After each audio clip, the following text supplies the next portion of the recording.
Hola a tothom! Som a la setmana del cicle de cuina, de l'horta a l'olla, de l'escola a casa.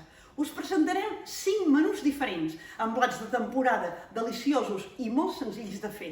De la mà d'una dels cuiners o cuineres de les diferents escoles del XAMEC, la xarxa agroecològica de menjadors escolars de Catalunya, seran menús equilibrats, amb tots els nutrients saludables, bons, i també sostenibles. Aquest cicle de cuina virtual s'acabarà amb una demostració en viu el 25 d'octubre. Atents perquè sortejaran unes entrades durant les emissions d'aquests diferents vídeos d'aquesta setmana. Esteu preparats? Doncs vinga, comencem!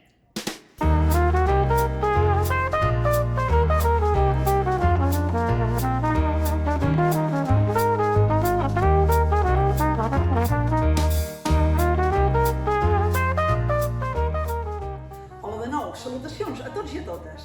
Fins avui, tots els plats han superat el repte. Eren molt equilibrats, amb nutrients ben bons i també sostenibles. I tots els ingredients venien de pagesos i pageses de prop. Era tot de temporada. La Mercè, de l'Escola d'Ovella, no serà menys. I ens farà la quarta recepta d'aquesta setmana, el plat dels dijous. Seguint algunes de les receptes típiques de la cuina catalana, arròs a la cassola i fricandó, amb verdures i xampinyons. Ben sofregit de ceba, aquest país som de la ceba. I per postres, no us n'oblideu, fruita de temporada, fruita d'estiu. Ens ho explica ella mateixa. Hola a tothom. Des d'aquí de l'Escola d'Ovella, avui us presentaré l'arròs integral amb verdures i el fricandó de vedella. L'arròs és el cereal rei tant de casa com de l'escola i és el cereal més consumit del món. Parlem d'arròs integral perquè bàsicament a la closca és on hi té les vitamines i els minerals. Cal aprofitar tots aquests beneficis. També és bo que consumim arròs del Delta de l'Ebre, ja que hi ha un gran esforç per part dels agricultors d'aquella zona i al mateix temps estem ajudant a sostenir l'ecosistema del Delta. Aquí utilitzarem arròs integral del Delta i a més és eco. Els ingredients serien per 1 quilo d'arròs, 3 cebes mitjanes, un pebrot, una esvergínia, 2 carbassons, 2-3 pastanagues, un quart de quilo de mongeta, un grapat de julivert, 2 grans d'all i sal, pebre i herbes de Provença. L'arròs el farem bullir amb un caldo vegetal. Començarem posant l'arròs amb remull perquè al ser integral ens trigaria més a bullir i d'aquesta manera escurcem el temps. Tallem les verdures procurant que quedin totes d'una mida mitjaneta grossa perquè així després els crius també distingiran les verdures i les textures. Posem oli en una cassola, començarem tirant la ceba, al rato tirem el pebrot, pastanaga, esvergínia i carbassó.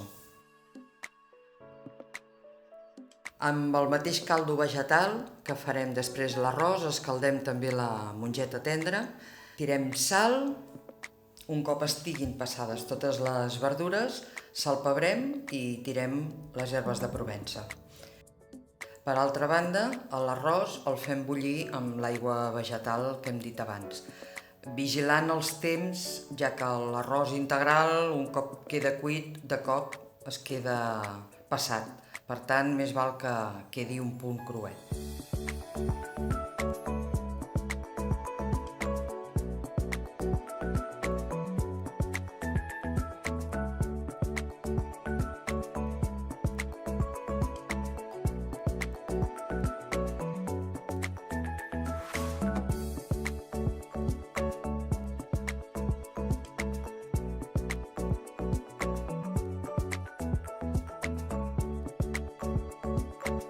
Tot seguit us presento el fricandó de vedella.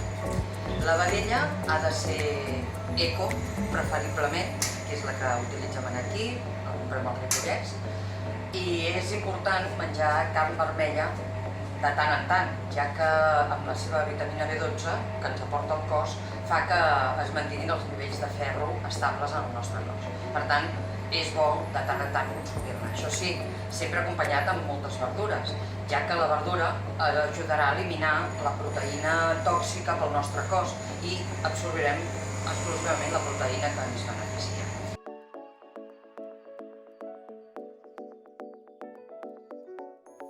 Començarem pels xampinyons.